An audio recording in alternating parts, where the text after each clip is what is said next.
വാർത്തകൾ.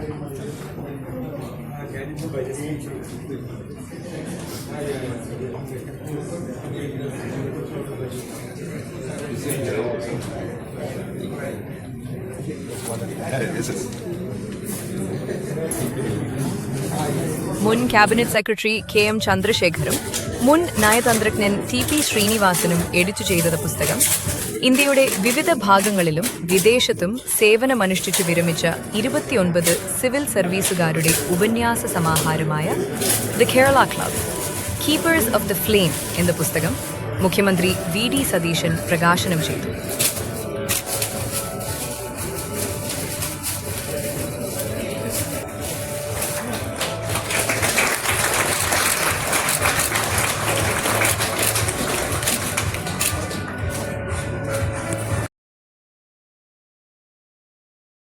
E.P. John, who, a man with deep understanding of Kerala and its problems, because he has had to go to Delhi suddenly to meet Mr. Nitin Gadkari. Lastly, I welcome all of you who have gathered here for this function. I welcome those who contributed to this book, to the making of this book. വിരമിച്ച 29 പൊതുപ്രവർത്തകരുടെ അനുഭവങ്ങൾ ഉൾക്കൊള്ളുന്ന ഒരു പുസ്തകം പുറത്തിറക്കാൻ ഞങ്ങൾ തീരുമാനിച്ചു. ഇന്ത്യയുടെ വിവിധ ഭാഗങ്ങളിലും വിദേശത്തും സേവനമനുഷ്ഠിച്ച ഉദ്യോഗസ്ഥരെ ഒരുമിച്ച് കൊണ്ടുവരുന്ന ഈ പുസ്തകം ഭരണം, പൊതുനയം എന്നിവയെക്കുറിച്ചുള്ള കാഴ്ചപ്പാടുകൾ വാഗ്ദാനം ചെയ്യുന്നു. ചിലർ അവരുടെ അനുഭവങ്ങൾ പങ്കുവച്ചു. മറ്റു ചിലർ സംസ്ഥാനത്തിനായുള്ള അവരുടെ കാഴ്ചപ്പാട് പങ്കുവച്ചു. ആവശ്യമായ ഭരണപരമായ മാറ്റത്തെക്കുറിച്ച് ഞാൻ എഴുതിയിട്ടുണ്ട്. അതിനാൽ ഈ പുസ്തകം കേരളത്തെക്കുറിച്ചുള്ള ഒരു പൊതു ആശയത്തെ കേന്ദ്രീകരിച്ചുള്ള ഉപന്യാസങ്ങളുടെ ഒരു ശേഖരമാണ്. ഈ പുസ്തകം എഡിറ്റ് ചെയ്ത മുൻ ക്യാബിനറ്റ് സെക്രട്ടറി കെ.എം. ചന്ദ്രശേഖർ പറഞ്ഞു.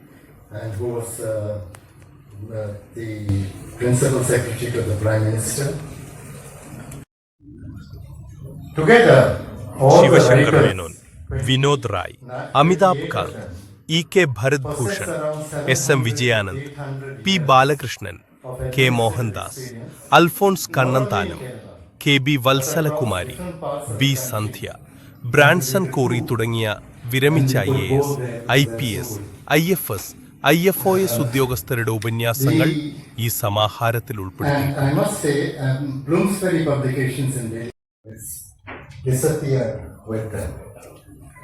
After 2016, when I completed my tenure as Vice Chairman of the Planning Board, I published my memoirs titled As Good as My Word, published by HarperCollins. Following this, I thought of bringing together retired officers with Kerala links in a WhatsApp group. Jyoti Lal, then Principal Secretary JD, provided me with a list of 60 names and telephone numbers, leading to the formation of a group of retired officers with a Kerala background. This group includes members of multiple services.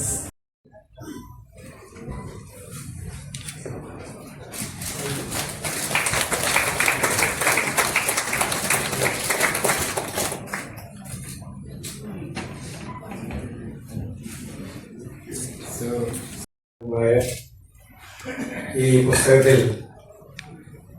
എഴുത്തുകാരായി മാറിയ പ്രിയപ്പെട്ടവരെ, മറ്റ് സഹോദരങ്ങളെ, സുഹൃത്തുക്കളെ, ആദ്യമായി ഞാനൊരു കുറ്റസമ്മതം നടത്തിയാണ്. ഞാൻ ഈ പുസ്തകം മുഴുവൻ വായിച്ചില്ല. ഒരുപക്ഷെ ഏറ്റവും കൂടുതൽ പുസ്തകങ്ങൾ റിലീസ് ചെയ്യുന്ന ഒരാളാണ് ഞാൻ. മുഖ്യമന്ത്രി ആവുമ്പോഴല്ല, അതിന് മുമ്പ് സാധാരണയായി എല്ലാ പുസ്തകവും വായിച്ചിട്ടാണ് സാധാരണ പോകാറുള്ളത്. ഈ പുസ്തകം എൻ്റെ കയ്യിൽ കിട്ടിയപ്പോൾ ഞാൻ ബഡ്ജറ്റ് ഡിസ്കഷന്റെ ബഹളത്തിലായിരുന്നു. അവസാനത്തെ ആഴ്ചയാണ്. പിന്നെ ബഡ്ജറ്റ് കഴിഞ്ഞ 3 ദിവസം അതിന്റെ ചർച്ചയാണ്. നിങ്ങൾക്കറിയാലോ അസംബ്ലിയിൽ നടക്കുന്ന പ്രശ്നങ്ങളല്ല. അത് കഴിഞ്ഞ് ഇന്ന് ബജറ്റിന് മറുപടി പറഞ്ഞിട്ടാണ് ഞാൻ നേരെ വരുന്നത്. 1.5 മണിക്കൂർ അവിടെ സംസാരിച്ചിട്ടാണ് ഇങ്ങോട്ട് വരുന്നത്. ബജറ്റ് അവതരിപ്പിക്കുന്നതിന്റെ തലേ ദിവസത്തെ രാത്രിയിൽ അതേ ബുദ്ധിമുട്ട് തന്നെ ബജറ്റിന്റെ ലാസ്റ്റ് കൺക്ലൂഷൻ നടത്തുന്ന സമയത്തും തലേ രാത്രി ഒട്ടും വരാൻ പറ്റില്ല. കാരണം പുതിയതായി പ്രഖ്യാപിച്ചിരിക്കുന്ന 300 കോടി രൂപയുടെ വർക്കിന്റെ ഡീറ്റെയിൽസും മറ്റു കാര്യങ്ങളൊക്കെ തയ്യാറാക്കുന്ന തിരക്കിലായി. എങ്കിലും ഞാൻ ഈ പുസ്തകം ഒന്ന് ഓടിച്ചു നോക്കി. അഭിനന്ദിക്കുക. കേരളത്തിൽ ബന്ധമുള്ള കേരള കേഡറിലും മലയാളികളായി കേരള കേഡറിന് പുറത്തുണ്ടായിരുന്നവരും മലയാളികളല്ലാത്തവരുമായ സിവിൽ സർവീസിലെ, അഡ്മിനിസ്ട്രേറ്റീവ് സർവീസിലെ, പോലീസ് സർവീസിലെ, ഫോറസ്റ്റ് സർവീസിലെ, ഫോറിൻ സർവീസിലെ ഇതിൽ പ്രോജക്ട് ഇംപ്ലിമെന്റേഷനെ കുറിച്ച് ഒരു ആർട്ടിക്കിൾ ഉണ്ടെന്നാണ് എനിക്ക് തോന്നുന്നു, ഇല്ലേ? ഞാൻ ഇന്ന് അസംബ്ലിയിൽ പറഞ്ഞു പ്രോജക്ട് ഇംപ്ലിമെന്റേഷൻ ആണ് നമ്മുടെ എക്സ്ചക്കറിലെ ഏറ്റവും വലിയ ലീക്കേജ്. ഞാൻ 2001 ആദ്യമായി MLA ആയ സമയത്ത് കൊച്ചി നഗരത്തിൽ ഒരു പദ്ധതി നടക്കുന്നുണ്ട്, ഒരു ഡ്രിങ്കിങ് വാട്ടർ പ്രോജക്ട്. 36 കോടി, അന്നത്തെ 36 കോടി എന്ന് പറയുമ്പോഴത്തെ ഒരു 500 കോടിക്ക് തുല്യമാണ്. 98 തുടങ്ങിയതാണ്. ഞാൻ എൻ്റെ ഒരു ഡ്രിങ്കിങ് വാട്ടർ പ്രോജക്റ്റുമായിട്ട് എപ്പോഴും ആ മീറ്റിങ്ങിന് പോകും. അപ്പൊ അവിടുത്തെ സീനിയേഴ്സ് MLAs ആദ്യം സംസാരിക്കും. ഞാൻ ജൂനിയർ ആയതുകൊണ്ട് എന്റെ പ്രോജക്റ്റ് 2ാമതാണ് ചർച്ച ചെയ്തത്. 36 കോടി രൂപയുടെ 3 വർഷം കൊണ്ട് തീരേണ്ട ആ പ്രോജക്റ്റ് 98 തുടങ്ങിയിട്ട് 2010 തീർന്നു. 36 കോടി രൂപയുടെ തീർന്നപ്പോ 172 കോടിയായി. ആരുടെ പൈസ പോയത്? ഞാൻ ചോദിച്ചു നിയമസഭയിൽ, ആരുടെ പൈസയാണ് പോയത്? ഞാനും നിങ്ങൾ എല്ലാവരും നികുതി അടയ്ക്കുന്ന പണത്തിൽ നിന്നാണ് ഇത് പോയത്. ആർക്കെങ്കിലും എന്തെങ്കിലും അക്കൗണ്ടബിലിറ്റി ഉണ്ടോ? ആർക്കും അക്കൗണ്ടബിലിറ്റി ഇല്ല. ഒരു പ്രൈവറ്റ് സെക്ടറിൽ ഒരു CEO ഒരു മാനേജറോട് പറയുകയാണ്, 1 വർഷത്തിനകം ഈ പ്രോജക്റ്റ് കംപ്ലീറ്റ് ചെയ്യണം, ഇല്ലേ? 366ാമത്തെ ദിവസം അയാളത് തീർത്തില്ലെങ്കിൽ എന്താ പറയുക, അയാളെ ഫയർ ചെയ്യും, വിൽ ബി ഫയർ, അല്ലേ? അപ്പൊ അതുകൊണ്ട് അയാൾ 300 ദിവസം കഴിയുമ്പോൾ തീർക്കും. 365ാമത്തെ ദിവസത്തിലേക്ക് പോവില്ല. പക്ഷെ നമുക്കൊരു പ്രശ്നമില്ല, നമുക്കൊരു അക്കൗണ്ടബിലിറ്റി ഇല്ല. അത് ഉദ്യോഗസ്ഥന്മാരുടെ മാത്രം കുഴപ്പമല്ല, നമ്മുടെ ഒരു കൾച്ചറാണ്. ആ കൾച്ചർ നമ്മൾ ഡെവലപ്പ് ചെയ്തു. അതുകൊണ്ട് ഒരു പ്രോജക്ട് ഇംപ്ലിമെന്റേഷൻ പ്രോട്ടോകോൾ ഉണ്ടാകണം ഏറ്റവും പ്രധാനമായിട്ട്. പിന്നെ നമ്മൾ അപ്പൊ തന്നെ കോളറെ പിടിക്കും. പബ്ലിക് സെക്ടർ ഭയങ്കര സംഭവമുള്ള പബ്ലിക് സെക്ടർ എന്നാണ്. ഞാൻ കഴിഞ്ഞ ദിവസം ചോദിച്ചു, എത്ര എഞ്ചിനീയറിംഗ് കോളേജ് ഉണ്ട് കേരളത്തിൽ? ഓരോ വർഷവും മെക്കാനിക്കൽ എഞ്ചിനീയേഴ്സ്, ഇലക്ട്രിക്കൽ എഞ്ചിനീയേഴ്സ് പാസ്സായി ഇറങ്ങും. ഏതെങ്കിലും ഒരാൾക്ക് ജോലി കൊടുക്കാൻ പറ്റിയ ഏതെങ്കിലും പബ്ലിക് സെക്ടർ ഉണ്ടോ? ഇത് ഞാൻ പറയാ അപ്പൊ തന്നെ പറയും ഞാൻ സ്വകാര്യവൽക്കരണത്തിന്റെ ആളാണ്, നവ ലിബറൽ ആശയങ്ങളുടെ ആളാണ്, ഭയങ്കര കുഴപ്പമാണെന്ന് പറയും. ഞാനൊരു ബജറ്റിൽ ഒരു പബ്ലിക് സെക്ടറും കൂട്ടുമെന്ന് പറഞ്ഞിട്ടില്ല. പബ്ലിക് സെക്ടർ ഇങ്ങനെ വെള്ളാനകളായി മാറാൻ പാടില്ല. ജനത്തിന്റെ നികുതി പണം എല്ലാ വർഷവും കൊടുത്ത് അവരെങ്ങനെ തടിച്ചു വീർക്കുകയും ചെയ്യാനും പാടില്ല. ഒരു സ്ഥലത്ത് ഒരു അപ്പോയിന്റ്മെന്റ് പോലും നടക്കുന്നില്ല. എല്ലാവരും കോൺട്രാക്ച്വൽ ലേബേഴ്സ് ആണ്. ഒരാളെ അപ്പോയിന്റ് ചെയ്യാൻ പറ്റുന്നില്ല. അപ്പൊ ഒന്നുകിൽ അത് നന്നാകുക, സ്വയം നന്നാകുക, അല്ലെ? നന്നാകായിട്ടുള്ള കോഴ്സുകൾ കൊണ്ടിരിക്കുക. നമ്മൾ അതിനൊരു കൺസെപ്റ്റ് പറഞ്ഞു, ഗ്ലോബൽ ജോബ് വാച്ച് ടവർ. കാരണം nature of jobs have been changing, അല്ലേ? വളരെ വേഗത്തിൽ ചേഞ്ച് ചെയ്തുകൊണ്ടിരിക്കുക. അപ്പൊ നമുക്ക് നിങ്ങളെ പോലുള്ള ആളുകൾ വേണം ഞങ്ങളെ സഹായിക്കുക. ഓരോ സെക്ടറിലും നമ്മൾ ഈ വാച്ച് ടവറിലെ ആളുകളുണ്ടാവും. അവര് ഈ ജോബ്സിന്റെ നേച്ചർ മാറുന്നതനുസരിച്ച് റിപ്പോർട്ട് ചെയ്യണം ഗവൺമെന്റ് കറസ്പോണ്ടിങ് ആയിട്ട് കരിക്കുലം റീസ്ട്രക്ചർ ചെയ്യാനുള്ള പരിപാടി ചെയ്ത് പുതിയ കോഴ്സസ് സ്റ്റാർട്ട് ചെയ്യും. യൂണിവേഴ്സിറ്റികളിൽ, കോളേജുകളിൽ, എല്ലാ സ്ഥലത്തും. യൂണിവേഴ്സിറ്റികളിലൊക്കെ സിൻഡിക്കേറ്റ് എന്നൊക്കെ പറഞ്ഞാൽ ഭയങ്കര സംഭവമാണ്. അക്കാഡമിക് ആലോചിച്ചുള്ള എല്ലാ ചർച്ചകളും അത് മാത്രം ചർച്ച ചെയ്യില്ല. ജീവനക്കാരുടെ ശമ്പളം, അധ്യാപകരുടെ ശമ്പളം, ഇവിടുന്ന് അങ്ങോട്ടുള്ള ട്രാൻസ്ഫർ, ഗവർണറുമായിട്ടുള്ള തർക്കം, മറ്റേ ഒരുപാട് കാര്യം. അക്കാഡമിക് കാര്യം ഉണ്ടില്ല, ഒറ്റ യൂണിവേഴ്സിറ്റിയിലും ചർച്ചയില്ല. അതൊഴിച്ച് ബാക്കിയുള്ള കാര്യങ്ങളാണ് യൂണിവേഴ്സിറ്റികൾ നടക്കുന്നത്. അതിനൊക്കെ ഒരു മാറ്റം ഉണ്ടായി. ഹയർ എഡ്യൂക്കേഷൻ നല്ല, ഞങ്ങൾ അതുകൊണ്ടാണ് കേരള നോളജ് വാല്യൂ യൂണിവേഴ്സിറ്റീസിനെ ഇൻവൈറ്റ് ചെയ്യുക. അവര് വന്ന് ലണ്ടൻ സ്കൂൾ ഓഫ് എക്കണോമിക്സും ഹാർവാർഡും കേംബ്രിഡ്ജും സെയിന്റ് ആൻഡ്രൂസും ഒക്കെ ക്യാമ്പസ് തുറക്കട്ടെ. വരും നമ്മൾ അങ്ങനെയുള്ള ഫെസിലിറ്റീസ് കൊടുത്ത് അവര് വരും. വന്നിട്ട് നമ്മുടെ കുട്ടികൾ അവിടെ പഠിക്കട്ടെ. ഞാനൊരു കാര്യം പറയാം, കേരളം ഈസ് വെരി പുവർ. പക്ഷെ കേരളീസ് ആർ നോട്ട് പോർ. അവർ മക്കളെ പഠിപ്പിച്ചോളും. സ്റ്റേറ്റിന്റെ പുറത്തു നിന്നും കുട്ടികൾ പഠിക്കാൻ പറ്റും. എഡ്യൂക്കേഷന്റെ ഒരു ഡെസ്റ്റിനേഷൻ പോയിന്റ് ആക്കാൻ പറ്റിയ കേരളത്തെക്കാൾ നല്ല സ്ഥലം എന്ന് പറയുന്നത്, നല്ല ക്ലൈമറ്റ്, പൊതുവെ ലോ ആൻഡ് ഓർഡർ ഒന്നും വലിയ പ്രോബ്ലം ഇല്ല അല്ലേ, ആളുകൾക്ക് സമാധാനത്തോടു കൂടി മക്കളെ വിടാം പഠിപ്പിക്കാൻ വേണ്ടിയിട്ട്. ഹെൽത്തും അതുപോലെ തന്നെയാണ്. ഹെൽത്ത് നമ്മുടെ ഇൻഫ്രാസ്ട്രക്ചറിനെ പറ്റി പറഞ്ഞ് ഗമേടിച്ച് ഇപ്പൊ മെഡിക്കൽ കോളേജിൽ ഒരു കണ്ടിൽ 3 പേരെ കണ്ടു. കഴിഞ്ഞ ദിവസം ഒരു അലിഗേഷൻ ആണ് ഗവൺമെന്റ് രണ്ടാമത് പഠിച്ചേക്കുന്ന ഒരു മെഡിക്കൽ കോളേജ് വെറുതെ ഇട്ടേക്കുക ഫ്രീ ആയിട്ട്. പണി തീർന്നിട്ട് 2 കൊല്ലം. അവിടെ കട്ടിലിൽ 3 പേര്, തൊട്ടപ്പുറത്ത് 10 കിലോമീറ്റർ അപ്പുറത്തുള്ള ഉള്ളൂരിലെ മെഡിക്കൽ കോളേജിൽ. നമ്മുടെ അഡ്മിനിസ്ട്രേറ്റീവ് ആയിട്ടുള്ള ഒരുപാട് ഇഷ്യൂസ് ആണ്. ഇതുപോലത്തെ തീരുമാനങ്ങൾ എടുക്കുക, തീരുമാനങ്ങൾ നടപ്പാക്കുക, ഒരു ടൈം ഫ്രെയിം ഉണ്ടാക്കി നടപ്പാക്കുക. പിന്നെ നമ്മൾ എപ്പോഴും പറയും ഡാറ്റ ഡ്രിവൺ ആണെന്ന് പറയും. ഡാറ്റ ഡ്രിവൺ ആണെന്ന് വെച്ച് കഴിഞ്ഞാൽ ഒരു പഴയ കമ്പ്യൂട്ടർ അവിടെ കൊണ്ട് വെച്ചിരിക്കുന്നതാണ് ഡാറ്റ ഡ്രിവൺ എന്ന് പറഞ്ഞത്. എന്താണ് സംഭവം എന്നറിയാം. ഇന്നത്തെ കാലത്തെ ഡാറ്റ ഡ്രിവൺ ഗവേണൻസ് എന്താണ്? ഞങ്ങൾ ആഗ്രഹിക്കുന്നത് ഇന്ത്യയിലെ ഏറ്റവും നമ്പർ 1 CMO ആക്കി മാറ്റണമെന്നാണ്. CM's ഓഫീസ് എവിടെ എന്ത് നടന്നാലും അറിയണം.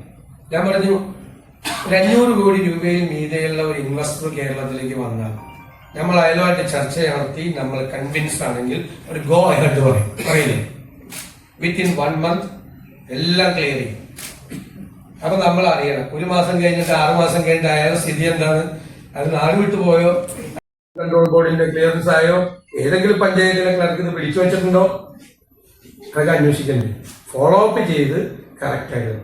നമ്മൾ കുറെ കേസുകൾ അങ്ങനെ ഗൗരവമായി ചെയ്യുമ്പോൾ കേരളത്തിൽ നിന്നൊരു മെസ്സേജ് പോകും കൃത്യമായിട്ട്. പഴയ പോലെ ഒരു മീറ്റൻസി ഒന്നുമില്ല. ഞാൻ ട്രേഡ് യൂണിയൻ രംഗത്തുണ്ടായിരുന്ന ആളാണ് 20 years ആക്കി. കഴിഞ്ഞ ദിവസമാണ് 10-40 യൂണിയൻ റിസൈൻ ചെയ്തത്. ഞങ്ങളെല്ലാം പറഞ്ഞിരുന്നത് തന്നെ, you work hard, make the company profitable, then we will bargain for you in the table. You will get the due share of the profit of the company. ഞങ്ങളാണ് കൊണ്ടുവന്നത്, ഞങ്ങളുടെ ജനറേഷനാണ് പ്രൊഡക്ഷൻ ഇൻസെന്റീവ് എന്ന് പറഞ്ഞ concept കൊണ്ടുവന്നത്.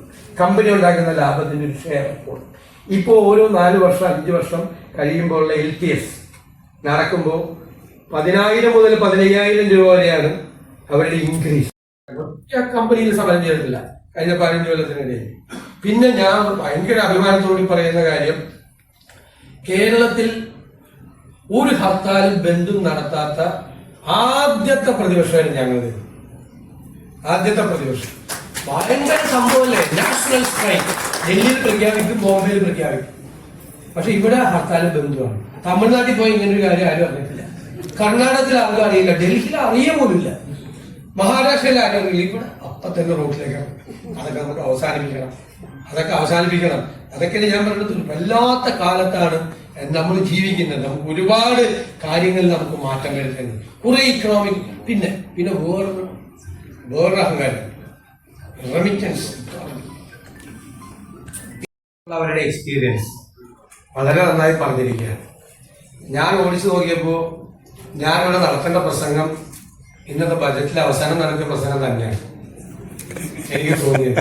കാരണം കേരളത്തെ കുറിച്ചാണ് നമ്മുടെ ചില ധാരണകൾ, കേരളത്തെ കുറിച്ചുള്ള നമ്മുടെ ധാരണകൾ, നല്ല ധാരണകൾ, തെറ്റായ ധാരണകൾ, നിരവധി വർഷകാലമായി നമ്മൾ തലയിൽ കൊണ്ടു നടക്കുന്ന ചില കാര്യങ്ങൾ, അതെല്ലാം ഈ പുസ്തകത്തിൽ ചർച്ച ചെയ്യപ്പെടുന്നുണ്ടെന്നാണ് എനിക്ക് തോന്നിയത്.